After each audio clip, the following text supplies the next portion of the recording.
Scientists expected the Mars rover's Spirit and Opportunity to run for 3 months. 3 years later, the hardy rovers are still operating on opposite sides of the red planet. This is Opportunity's story. We're on Mars, everybody. Well, Opportunity was blessed with good fortune right from Sol 1, right from the first day. Because when we landed and we took that first images from the lander, we looked around, we were in this tiny little crater, we call it Eagle Crater, but there was exposed bedrock. It was just this flat sand field with a little curb of outcrop rock. Everybody was stunned. We found bedrock. We found rock attached to the planet. We went to Meridiani Planum based on a clue of hematite. Hematite, a mineral that on Earth forms in the presence of water, liquid water. And to see it in these blueberries and these round spherules strewn across the surface, that was the nature of the hematite, I don't think anybody predicted ahead of time. Next, Opportunity set a course for Endurance Crater. Engineers on Earth had to teach her to drive downhill, taking grindings along the way. They would drive down a few meters, do a rat hole in the outcrop rock, and analyze it for chemicals. And so they were able to see how the mineral composition of the rocks changed as you went further down. Mars did have a watery past.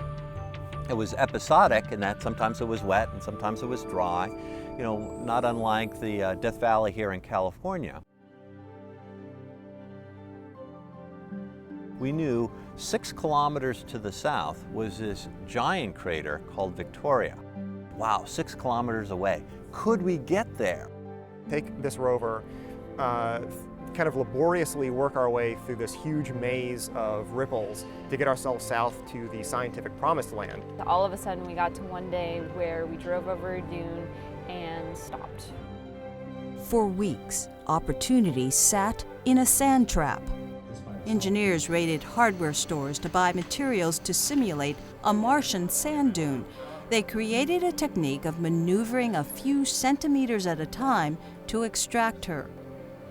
The next big challenge that hit us is the robotic arm on Opportunity developed a degradation in one of its joints. Now, when we drive Opportunity, we have to be sure that wherever we're driving her to, she's going to end up in a place where it's safe to take the arm back out. Even with the aging rovers, we've been able to still return the same amount of science. After a stop to examine more layered outcrops at Erebus Crater, Opportunity reached the promised land, Victoria. I think we've gone from Mars being a place that's star-like, that's otherworldly, of the realm of astronomers, to a place that geologists and climatologists roam, where it's a world that works sort of like our world. As Opportunity explores Victoria, the Mars Reconnaissance Orbiter will keep a watchful eye.